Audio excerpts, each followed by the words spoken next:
Hi everyone. आज सकाळची सुरुवात मस्त अशा माझ्या मी गार्डनमध्ये म्हणजेच माझ्या गॅलरीतून करत आहे, कारण की बरेच दिवस झाले झाडांना व्यवस्थित पाणी वगैरे काहीच दिलं नव्हतं, त्यामुळे झाडेही सुकली आणि त्याचबरोबर बरेच दिवसांपासून फर्टिलायझरही दिलं नव्हतं. त्यामुळे मी NPK सध्या इथे दिलं, तर एक अर्धा बादलीसाठी मी 3 चमचे यामध्ये टाकलं. त्यानंतर आज होता श्रावणी सोमवार, त्यामुळे साबुदाणा खिचडी केली आणि ती चानूला टिफिनसाठी दिली. आता सगळे स्कूलला ज्याच्या त्याच्या कामावर गेले होते आणि माझंही लवकर आवरलं होतं.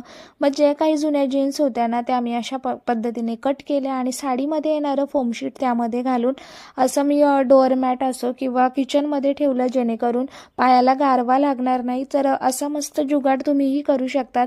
त्यानंतर ना आज हेअर ऑइल बनवायचं होतं, तेही बनवायला बाजूला ठेवलं. चहा ठेवला, कारण की संध्याकाळ झाली होती. फ्रूट्स आणलेले होते ते त्याच्या जागी पिशवीतून काढून बाजूला ठेवले आणि त्यानंतर तेल छान झालेलं होतं ते रेडी केलं. सो आजचा दिवस माझा असा गेला.